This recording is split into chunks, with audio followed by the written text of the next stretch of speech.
Garden Variety Knits. I am Kelsey and it's really great to have you here, whether you're a new viewer or whether you've been here before.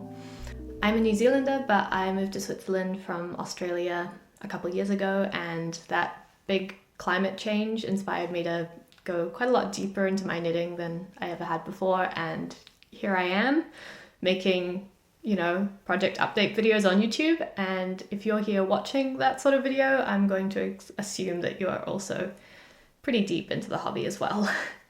So yeah, I really like this style of video where you just do some project updates, you talk through all the things that have been going on in your knitting life. I find them super useful. I learn a lot from other people and I find them quite inspiring as well. So yeah, if it's something you're interested in, stick around, and hopefully, by the end of the video, I'll have convinced you to subscribe or something. Today I have a finished object, which I'm wearing, and I also have some new works in progress, which are matching part of a set that are new since the last time. And yeah, I've got a bunch of inspiration and kind of plans and dreams, and yeah, there's just a bunch to talk through. I'm quite excited. I'm just in an excited spot with my knitting at the moment. Hopefully it'll be interesting for you to hear about as well. Great, let's get started then. So first up, we'll talk about my finished object, which I am wearing, and this is the Amoretta Blouse, and it's by Isabella Clark, who is 100 Acre Wool on Instagram and here on YouTube.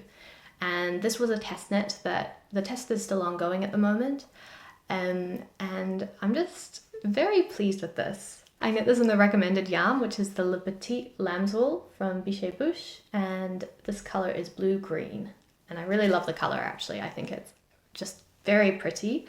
Like, it's quite dark, but also very soft, and like it's got these flecks of gray spun in, so it's kind of like a stormy ocean sort of color.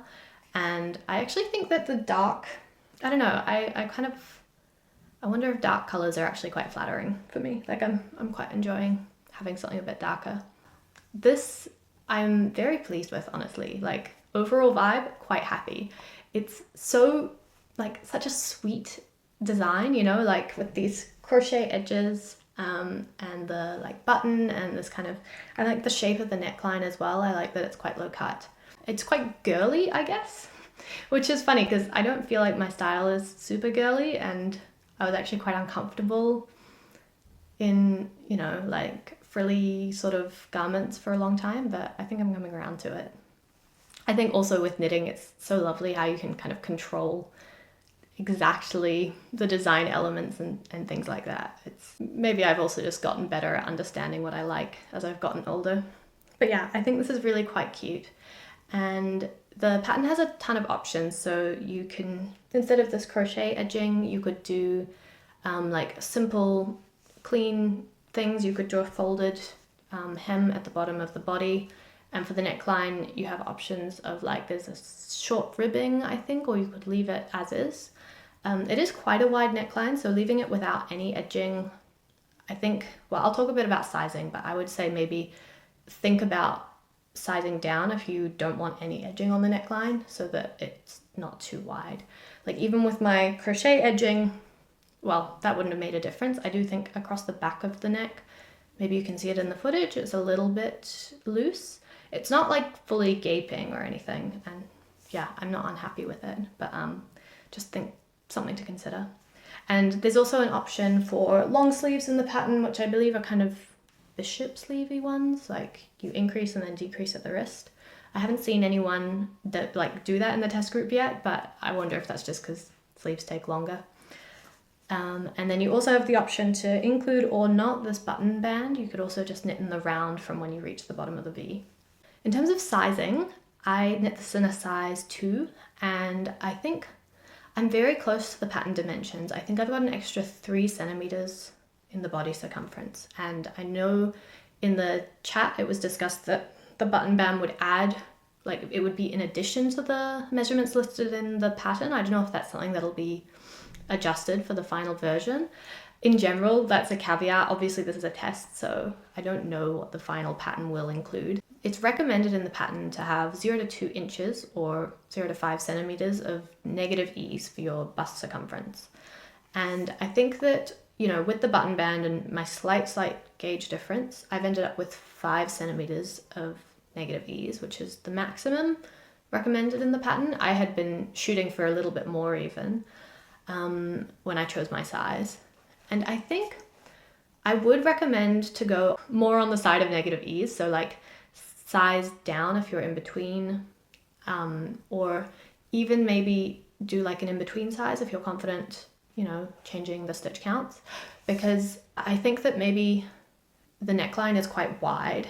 As I mentioned, I kind of have a little bit of extra room in the back, and I think that also I might have benefited from doing waist decreases in the body, because it's just quite loose when it gets down to my waist, and I think that it's a very stretchy fabric, and at least with the Petit Lambswool, it's very soft and stretchy, so I wouldn't have minded more negative ease like across the bust, because also with the way the neckline sits, I think that the neckline can kind of distort a little to absorb a little bit of that negative ease, if that makes sense, rather than it just coming from stretch in the fabric. So I think that, yeah, if I were to knit it again, I might even fully size down for the neckline, and then, yeah, I'm not quite sure how it would work. Maybe just add a few more stitches under the arms to get to like an in-between stitch count. Yeah, but of course I do find that the shoulders fit really well, like yeah, I've talked a little bit about how I think my shoulders are slightly wider maybe than like in proportion to my bust circumference. And so it's a bit annoying when you have patterns that are graded purely by bust circumference, because sometimes they can be a bit narrow in the shoulders. So yeah, maybe that's something I would have had to think a bit more about. But, you know, I think in particular because it was a test knit, I just knit to pattern, like trying to follow the instructions as closely as possible. So yeah, that's all good. I'm still happy with how it looks. I think it's very cute. These are just things I would maybe change next time around. The other things to talk about, I talked last video, I had, you know, this was a work in progress, so I talked a little about the crochet edging, but just to recap, it was really quite easy. I don't crochet. I have a crochet hook that is designed for Tunisian crochet, so it screws on to, like, it's part of the Knit Pro like interchangeable sets, so I can actually screw it onto my normal cables, and I use that to pick up stitches more quickly if I have to do a whole lot, and then they just sit on the cable and I can swap out for the knitting needle. I think it's a 3mm crochet hook, and the pattern calls for a 3.5mm, and I just used the three, like the one I have, and I crocheted, like I just pulled through a little bit more each time. And that seemed to work fine. Like I was just, it's quite visual crochet in a lot of ways. Like you can just see what shape it's making, at least with this one, because, you know, it's attaching to fabric that already exists. But yeah, I literally was looking up YouTube videos on what is single crochet, what is double crochet. So that's my crochet level, and this was easy to do. I think the other thing to note is that the pattern uses US terms. I think that she'll put in a little note about that at some point now. Not sure, but hopefully in the final pattern that'll be specified. Because again, maybe a crocheter would know that for sure, but since this is a knitting pattern, I feel like you'll end up with a lot of like rookie crocheters who might not even know that there's a difference in terms, and then, yeah, unless it's stated. Anyway, other things, the button band, I actually went a little off script for the buttonholes, and I did the no break strategy that I think there's a tutorial on YouTube that mentions Petit Knit, but is not from Petit Knit. And it's not in English, but it's got good subtitles. And I will link that below. But I also heard someone mention, I think that Handmade by Florence uses the same technique in her step-by-step cardigan button like hole section. So maybe I'll also link that if you would prefer an English video. But yeah, the only thing about that technique is that I think, so you're doing double knitting, and I think that to do the no break buttonhole, you need to do an odd number of back and forths. And in the pattern it calls for an even number. So I think in the pattern it's like a 4-row buttonhole. I chose to do a 3-row buttonhole. I don't think it's a major difference. And the other thing is that I actually sewed my button plackets together, not on this outside edge, but on the inside.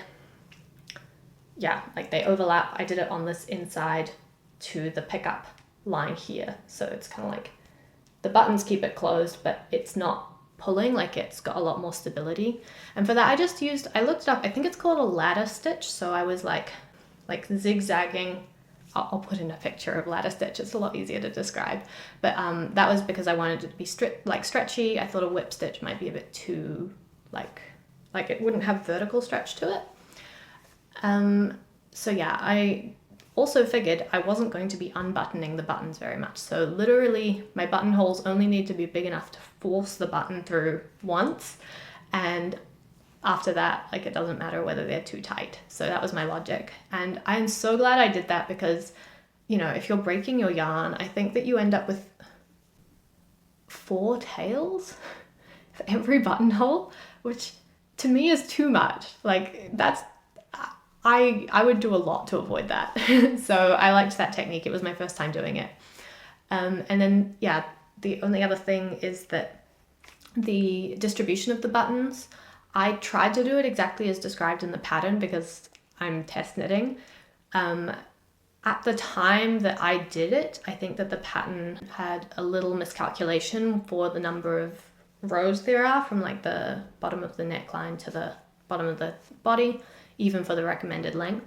It's one of those funny things where like, if I hadn't been test knitting, I wouldn't have even looked at the instructions for the buttonholes.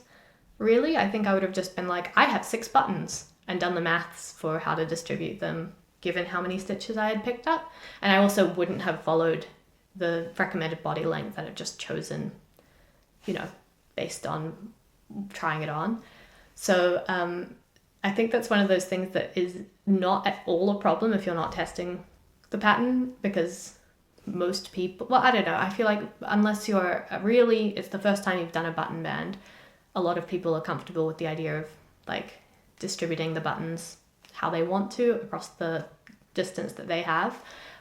So yeah, that's one thing I would say is I'll update you about whether or not it gets like corrected for the final pattern, but yeah, probably not going to be an issue for you. But for me, I just ended up with slightly more rows underneath my bottom button than maybe I would have preferred. But yeah, I guess that if I had added one more stitch between all my buttonholes, I'd have had like half the space under the bottom button. The bottom button. Gosh. While we're talking about buttons, I'll just mention that I picked these up in Strasbourg, where I was the other day. I went for a night to see my parents and my sister who came down from Germany. And yeah, there was this craft shop. I'll put the name like on screen in the description. I can't remember it. But it was like right by the hotel that we were staying at. So I popped in for literally 10 minutes because I wanted to have buttons for this project. And yeah, it was quite a nice store. They sold a bunch of yarn, but it looked like it was like the shop had a brand that either they worked with or they owned. And they sold like a bunch of different fibers, but kind of by the gram or by the meter. So it was kind of hanging in these like hanks. I have no idea what the quality of that yarn would be like. And the prices were pretty pricey, I would say. So maybe it was quite like luxury yarn.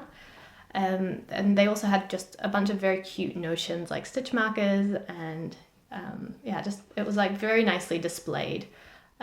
So yeah, if you're in Strasbourg, maybe you could check it out. I liked their button selection. I just chose these really plain shell buttons, which are like a matte white shell, and on the opposite side it's like brown or black. They weren't particularly matching, or I would have considered using the opposite side, quite honestly. And I was really worried that it would be like super high contrast, but once I put them on using the same yarn as the rest of it, I think it made quite a big difference having the yarn in the middle affixing the button to the garment. Yeah. And then I'll briefly also mention the meterage. So this, at least in the pattern, you know, in the draft form, for my size, for the short sleeves, it suggested 3 balls of this. But as you can see, I have one whole one left over, and then this. So this was my swatches that I unraveled.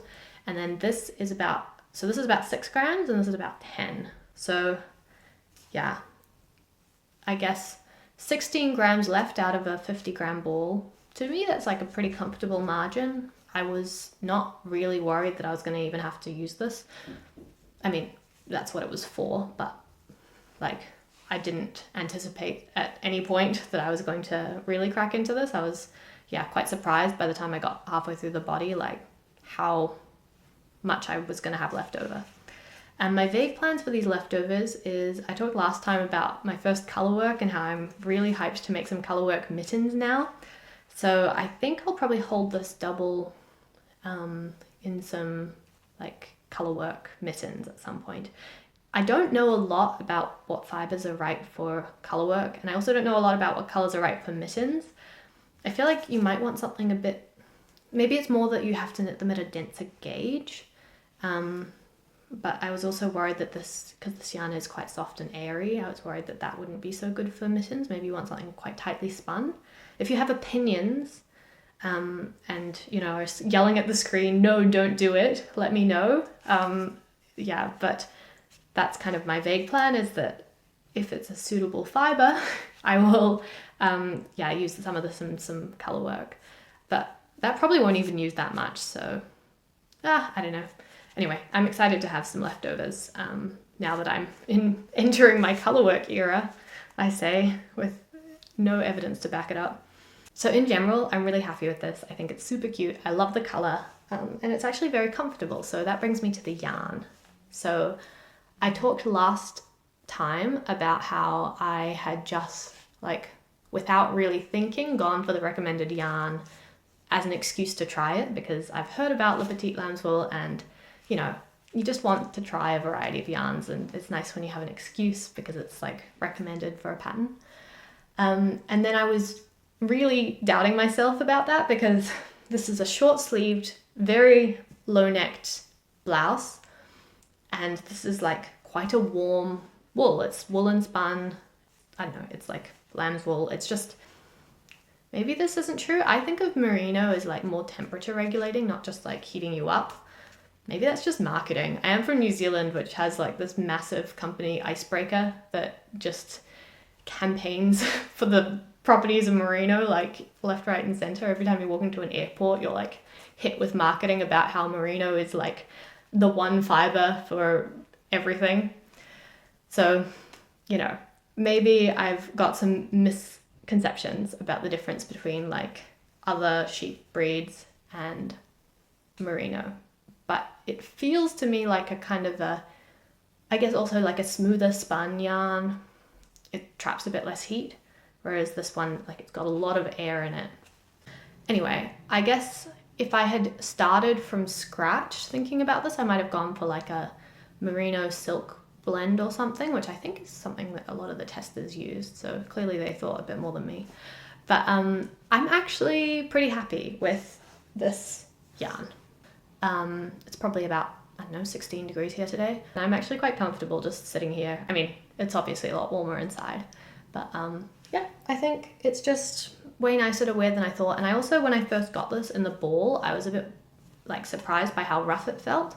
Like, it's definitely not sleek or, yeah, soft in the way that like an alpaca is, but it actually blocks really nicely. And maybe I'm not that sensitive, especially since, you know, it's not up on my neck.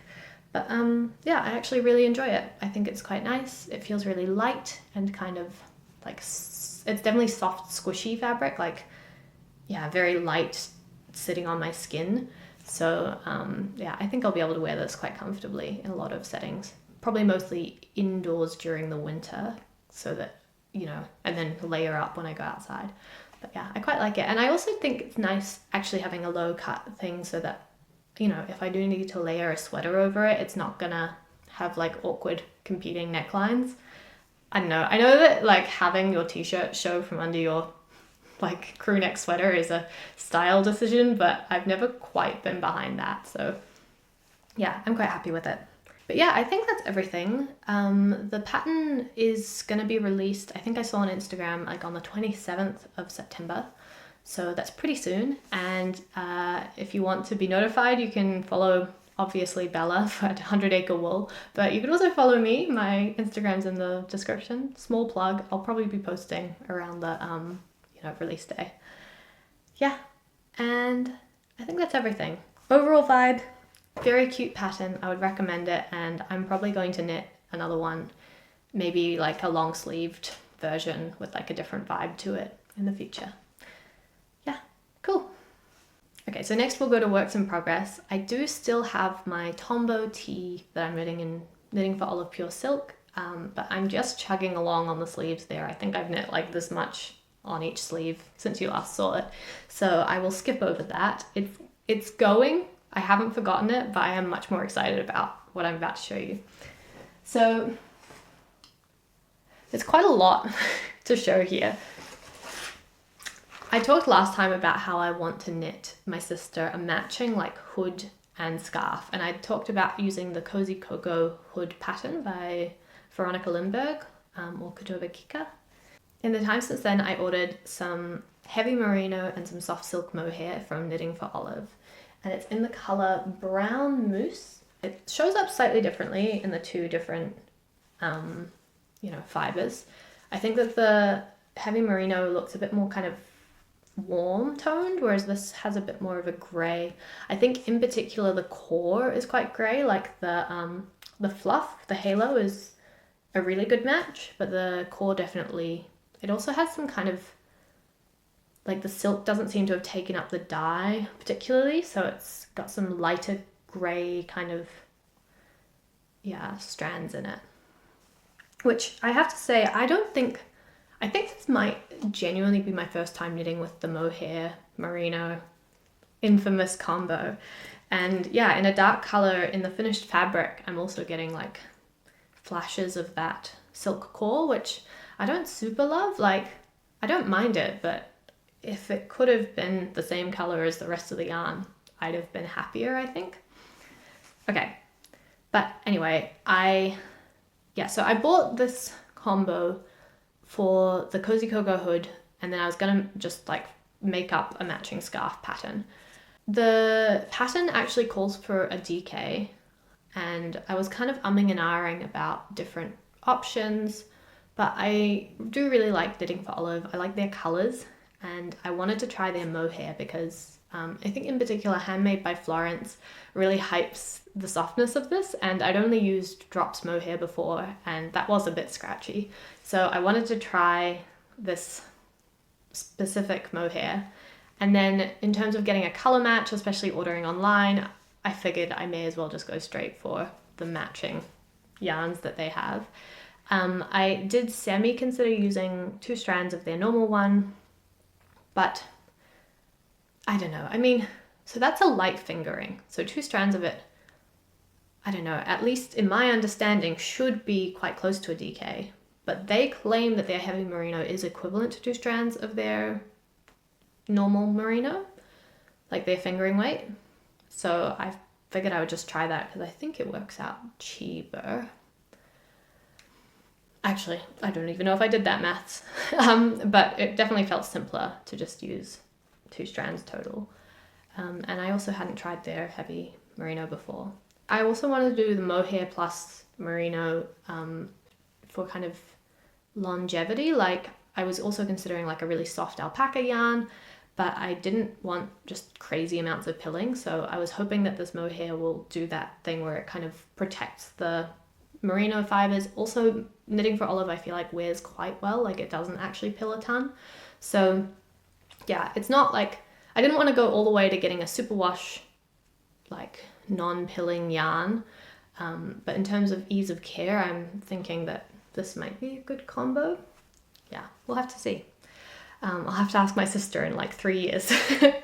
But yeah, you can really see the difference in tones on this, at least I can. It really is. This one's just a ton darker and grayer, I think. When I picked this color, I was hoping for quite like a warm, dark, deep brown, but unfortunately, I think in particular when it's overcast, which this is a winter accessory, like my sister's gonna be living in Scotland, in my mind it'll be overcast 100% of the time.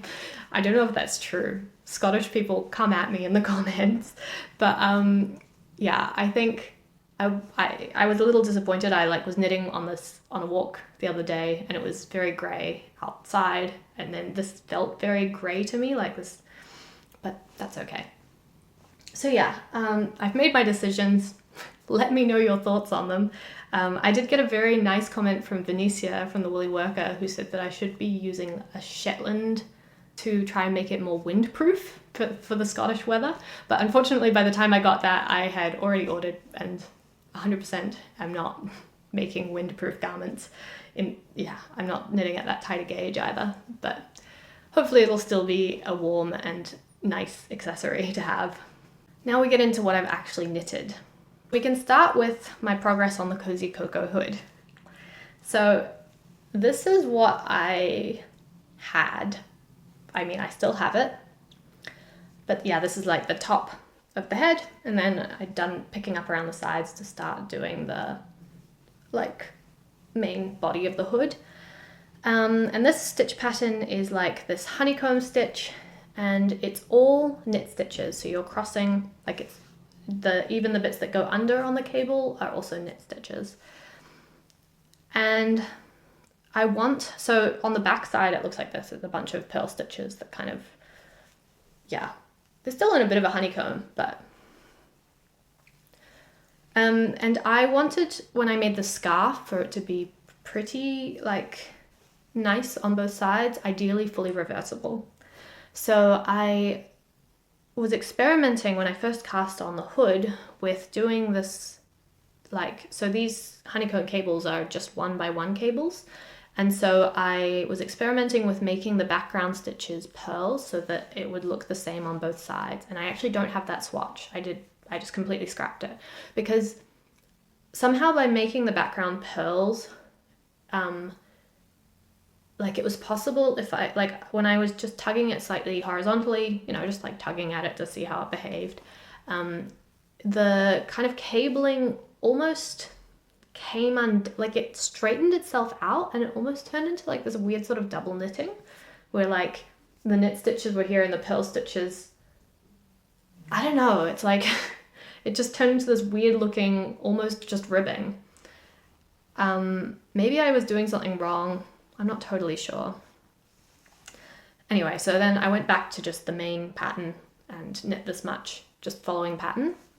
Although one thing I modified is that the pickup rate in the pattern is 1-to-1 along these sides. And I, looking at the gauge stated in the pattern and even the gauge I was getting, I was good. I blocked this top bit before I even started picking up. Like I'd used that as my gauge swatch, so I was really trying.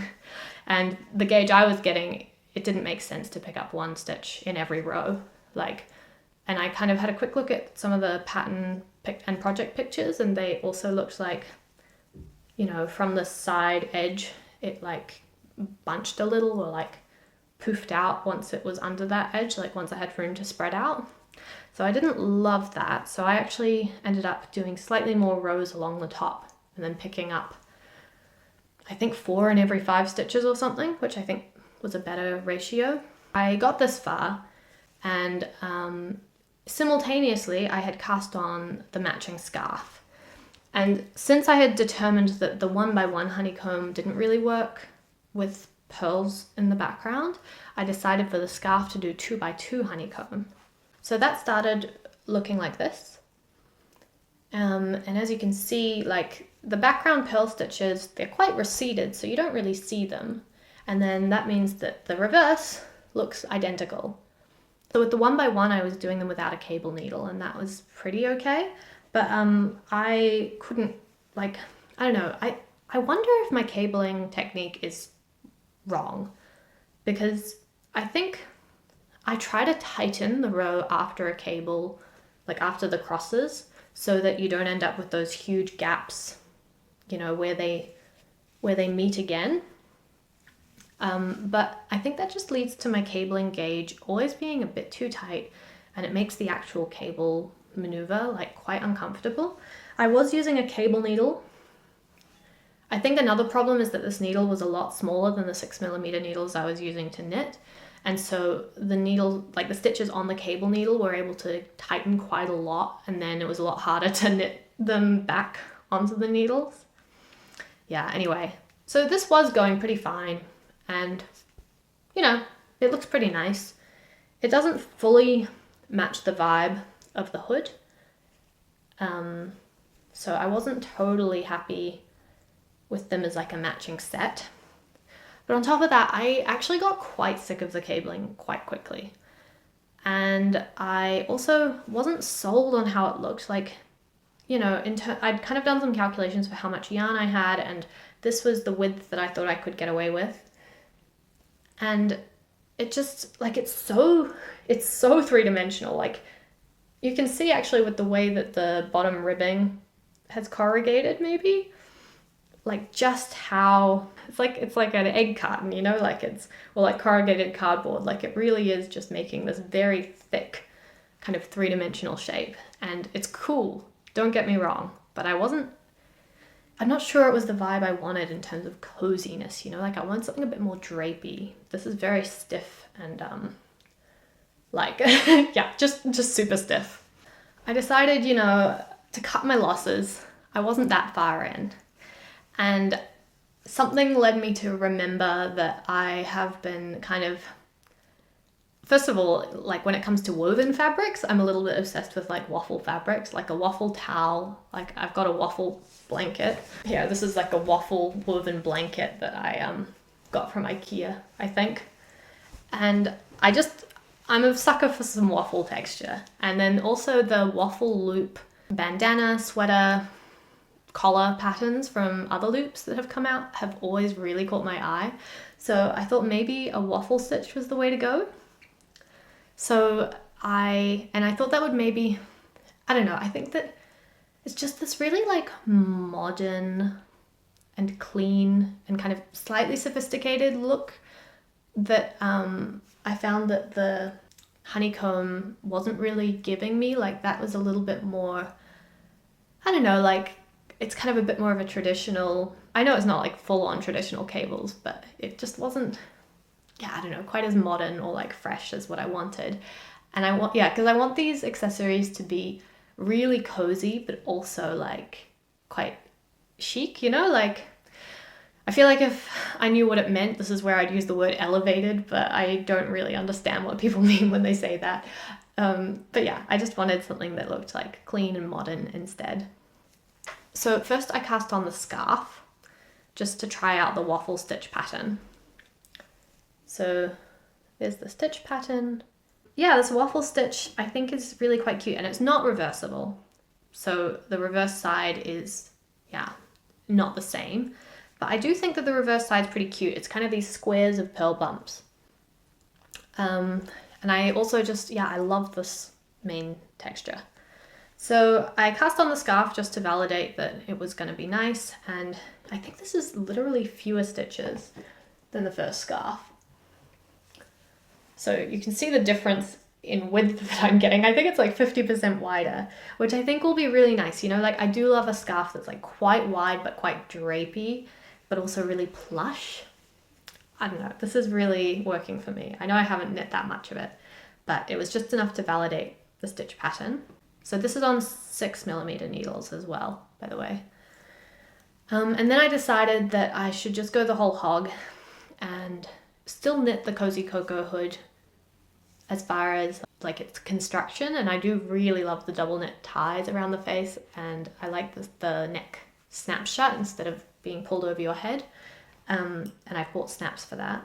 But I decided to just restart the whole thing in the waffle stitch. And I planned to do proper gauge maths. I've ended up just eyeballing it, and like the pattern.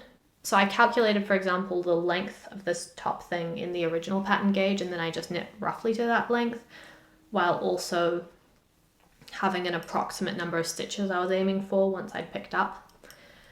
I had just given you this whole spiel on my first version about how I modified the pickup rate so that it wasn't 1-for-1. And then on this one, I just did 1-for-1.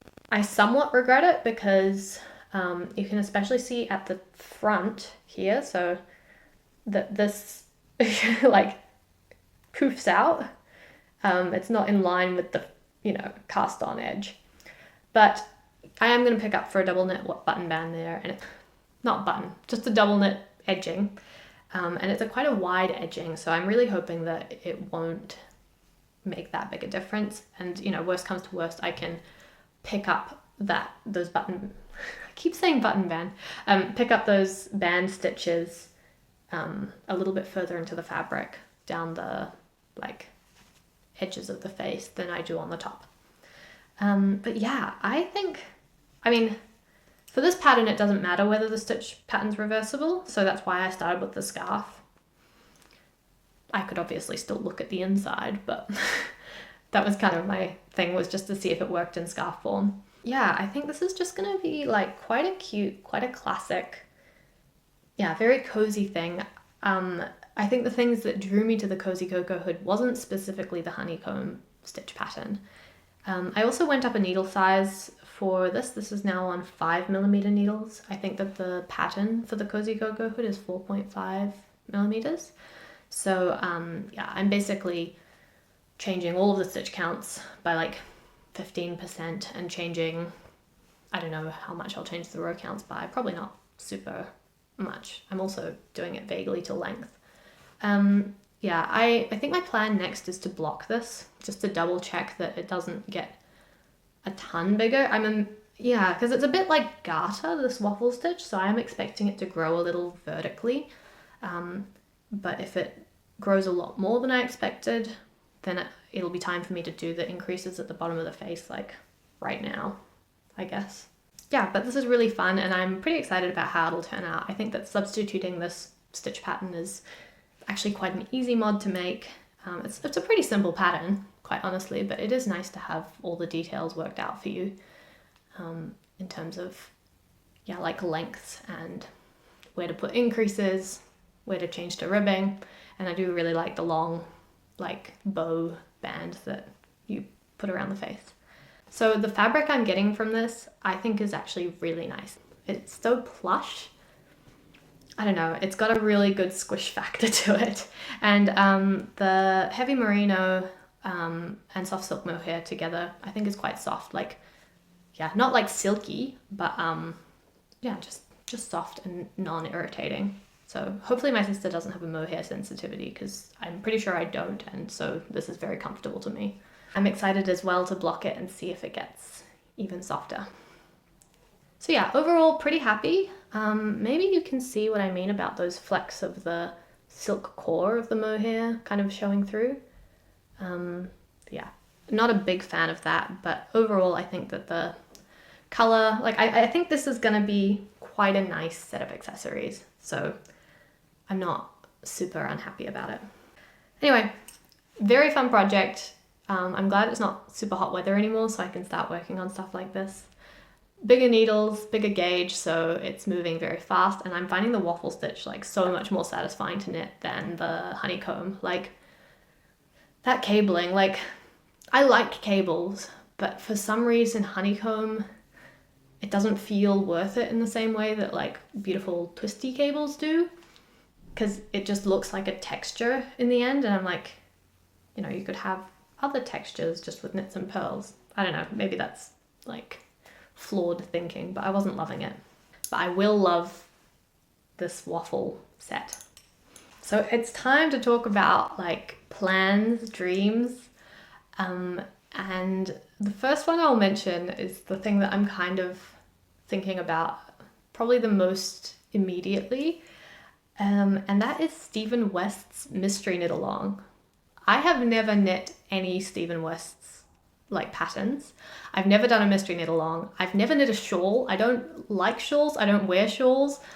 So yeah, I'm not sure why, but similar to when I knit my ranunculus, it felt like a rite of passage to just have, a ranunculus project on Ravelry be one of the many thousands of people who participated in that. And similarly, when I saw the kind of buzz start up around the WestKnits MKAL, I don't know, I just want to be part of it, So I'm pretty keen to participate, but I also, like I say, don't like or wear shawls. and it's a mystery, and he can do some very wacky things sometimes. So I didn't really want to buy yarn just for this project. It would be hard to justify that purchase if, you know, I'm going to end up frogging it. Like, I would have to think about yarn that I would be happy to use in a different project as well, just on the off chance that I don't like the way it starts turning out. So I had a quick look at my leftovers and my stash. I don't have a very big stash. I definitely have some yarn that I have plans for that I haven't gotten around to knitting yet, like all of the linen yarn I showed a couple episodes ago, and a couple of like gifted, like real people gifts, not internet gifted, yarn. Like I've got some 3 balls of mohair that my mum brought me back from Italy, and I've got some like Aran weight yarn, I think, that a friend gave me for my birthday, that you know, that's just waiting for something. But I don't have tons and tons of yarn that is, you know, just sitting there. Like Kat Weaver talks about having a wool pantry, like the idea of, you know, wanting to start a project and looking at what you have to do that.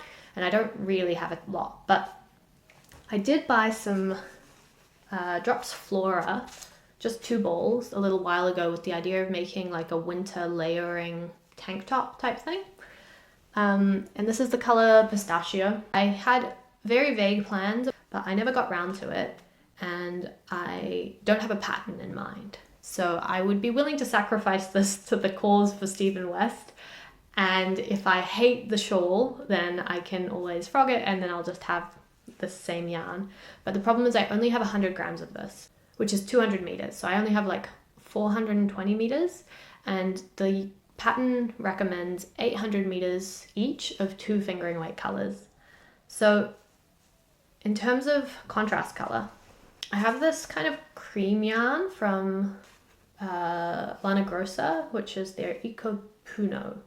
And this is the one that it's like 72% cotton and 70% merino, 11% alpaca. And you might remember this because I knit this like this strapless bandeau style top in it. I had bought it thinking that it would be like a kind of a cotton merino blend, which people talk about using for summer, but the alpaca I think really put a spanner in that fiber as a warm weather fiber. It's really quite a lot warmer than I would have wanted. So this is the one that had the little lace back. Maybe I'll put in the footage of me wearing this. And it's so cute, but I just don't know if I'll wear it, like realistically, because it's kind of the wrong fiber. It's also not a style that I super like. I don't know. I want to wear it because it's cute and because I made it, but I also, when I was making it for a different use that I didn't end up using it for. So I'm just not sure realistically how often it's going to get worn. But in terms of like this yarn, I have 1 full ball and then maybe 2/3 of a second ball. So yeah, this is also 215 meters in a ball. So I guess I would probably have 350 maybe of these 2. So basically I have half the yarn that I would need for a full WestKnits shawl. Although people talk how sometimes there's leftovers from whatever the recommendation is. In the past though, the shawls have had a lot more colors, so I wonder whether leftovers will be less of an issue this year.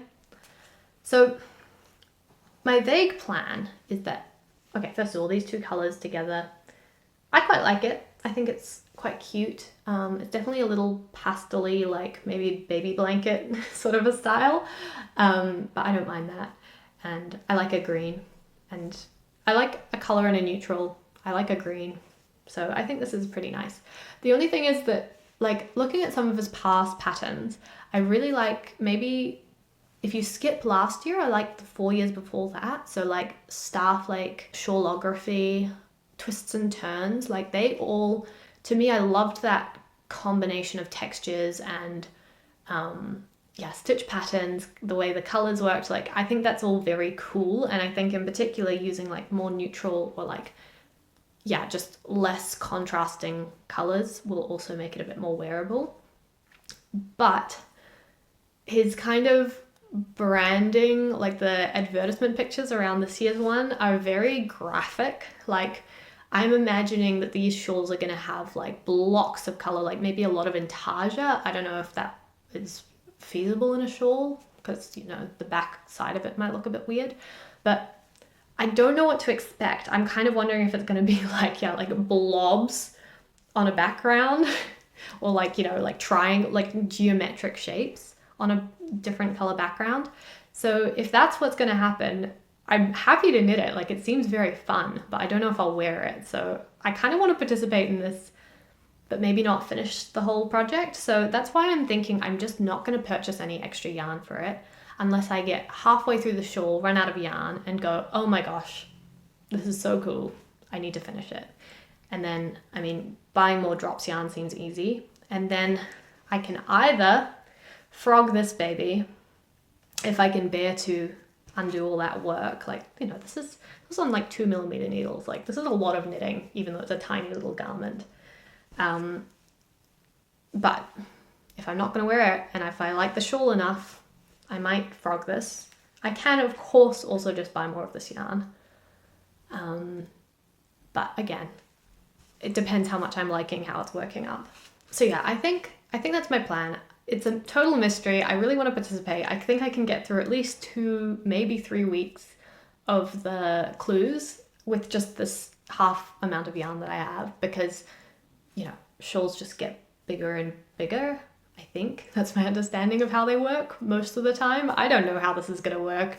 But if I anticipate that most of the yarn will be used in like the last week, because it'll be like the last bit with the most stitches, then I can make the decision quite late, I think, whether or not this is something I want to finish or whether it's something that I just enjoyed the process of. Also, if I love the shawl but I hate the colors I've chosen, I can always just do it again. But I want to be a part of the process, I think, is what I'm thinking, because it is just, I don't know, it seems like a lot of fun. It also seems like a way to connect with, like, I don't know, I really think the knitting community is pretty split into like the new Instagram, YouTube, and the older Ravelry crowd, and I would quite like to connect with some of the Ravelry crowd. Yeah, maybe not actively posting, but just reading all the forum discussions, that sort of stuff. So yeah, that's kind of my plan when it comes to Stephen West's MKAL. And then I also wanted to mention a little bit of inspiration that I've had. A couple patterns that have caught my eye and I keep forgetting to mention. They are summer knits, so maybe I should just put them aside and save them for next summer. But one of them is the Umbria summer top, which I'm sure you will have seen all around. It's like this textured kind of sort of a shirt pattern made in pure silk, I think. And I just think it's so cute. I do think I would probably add a collar to it because it's got this like just corner, like quite a high neck corner that just sits outward. And one thing I noticed looking at all the project photos is that I think that where you place your top button makes a major difference to how the neckline ends up looking and sitting. Maybe also the fiber content, like if you don't go for the pure silk, it can look a little bit different as well. But I was wondering if adding, yeah, like the knitted collar shape as well around the top would just, the collar would just make sure it sits outward nicely. So that's one thing is that I would consider. Another pattern is from Starcrossed Knits, and it's the Ophelia tank and the Ophelia blouse. So the Ophelia blouse is older, and then they released the tank version, which doesn't have like the lace closure down the front. So probably a lot more wearable, you know, just a little bit less of a statement piece. But I really liked the lace edging around the top. So I think, yeah, I don't know when I'll make it, but it's definitely on my like list of camisoles that I would like to knit. And then the final piece of inspiration, which I just love this so much, is Kat Weaver's most recent jumper project, which I think is called Pagan Sky is the pattern. But I will link to her video where she talks about the, you know, knitting it below, because it's not like that's the pattern, but she did a bunch of modifications, I think. So she knit it at a different gauge. And yeah, but it's so beautiful. Like she used 2 yarns that I think were undyed. One from the Raw Wool Company, this beautiful dark kind of gray, and then this lighter, I don't know, just undyed color. And it's just so pretty. Like, I think I've been wanting to make like a colorwork yoke sweater for a long time. Specifically, I think in like a black and a white, or, you know, a dark gray and a light gray. I had like a jumper like that when I was a teenager that was, yeah, like just this geometric color work. I think it wasn't a circular yoke, it was like a drop shoulder. And I would love to have something like that again. But I had been planning on making something that was a lot closer to the one that I'd owned previously, but Kat's one just made me go, oh, maybe I should just make this. Similar in the right ways, but like, you know, there's no reason to stick to these details from this other one that I owned when I could have a new one that's like different but also good. So yeah, I just really loved that garment. It's so beautiful. And now that I am, you know, in my colorwork era, as I'm describing it, I think that'll be really fun. So yeah, maybe that'll be my first big winter cast on once I've finished all my little gift knitting accessories, or, you know, maybe at the same time as well. So in terms of my plans for the near future, I will probably, I'll get stuck into the MKAL for Stephen West when it comes out, and that will probably be, I don't know how much knitting each week is, if you want to really keep up. I suspect that it'll be like most of my knitting. Also continue on these accessories. I think once I've finished the hood and once the scarf is like at a length and I know how long it's going to be, I'll make that into quite background, like train knitting. But at the moment, the hood in particular is like, you know, it's got lots of fun things. It's moving quite quickly. So I'm enjoying just like getting that. And I want to see the final result as well, just to like have the confidence that it's going to be a really beautiful like gift. I'm excited about that. And then I am going to finish my silk Tombo because I just, you know, it's there, it's nearly done. I just need to plug away at the sleeves. And yeah, then once maybe the shawl thing is over, or once one of these other ones has finished, I'll move on to probably some sort of big sweater project, and also start on my mittens. Yeah, I'll be showing the mitten patterns that I've chosen when I get there. I will once again just shout out Handmade by Florence, because her most recent video, she talks about mittens as gifts as well. And she goes through some differences in like the style of thumb gussets that you can have. And she talks a bit, because a lot of mittens patterns are like one size only. So she talks a bit about how to get bigger or smaller mittens by changing like the weight of yarn that you're using and your gauge. Yeah, I think like I want to make mittens for my dad, and I know that his hands are like huge. So I might have to just straight up edit the color work or something for those. But yeah, I have some plans. I think it'll be fun. And they seem like small enough projects that you can just like frog and reknit until you get it right. Maybe I'll eat those words later. I think that's all that I have to say. I'm going to be just enjoying this cute top for the next few weeks, I think. Start wearing it to work. And yeah, I'm enjoying, yeah, I liked my summer knits. I'm enjoying thinking about cooler weather knits as well. I'm definitely not someone who celebrates the end of summer.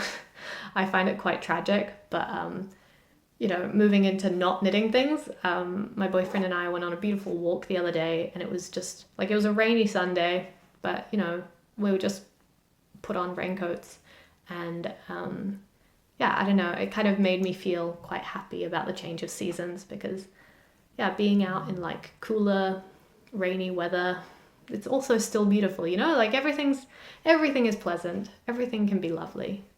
And I'm also excited for winter sports. Once we get to that first snow, it's going to be great. And then the only other non-knitting thing I'll mention is that I've been playing with my chamber music group. We've been playing a quintet that has a clarinet plus a string quartet, but our clarinetist is away for a month, and we simultaneously got roped into playing at an event with like a very tight deadline. So we've been practicing a Dvorak string quartet, and I don't know, it's just like, in some way the tight deadline has been kind of fun. Like we're having to work a little bit harder. I'm having to practice a bit more, just because, you know, there's the threat of being embarrassed on stage by not having practiced enough. And yeah, I'm really enjoying playing some music. If you played an instrument when you were like younger as a kid and you've dropped it, you know, as you've moved through life, which I definitely did for a little while. I think it is really nice to come back to if you can find a way to play, especially with people. Like, yeah, music, it is really not a solo activity most of the time, and I think that is what's best about it. So yeah, I'm feeling really lucky that I've got other people who are like, it's not like they're professional musicians, like we can all just hang out together and play and not be embarrassed by like the fact that, you know, we don't practice all that much. Yeah, so I think that's just fun, and it's a bit of a different vibe to the other things that I do in life. So yeah, definitely a fun one. I'll stop rambling and I will let you go. If you enjoyed this, please do give it a little thumbs up, give me a comment, and if you're not subscribed and you would like to, now that you've made it this far, please do subscribe, because that makes me very happy every time I get a subscriber. Obviously there aren't that many, so every time I am delighted. Okay, thank you, thanks so much for hanging out, and I hope that you're excited to see updates on all of this later, and I'll catch you in the next one. See ya.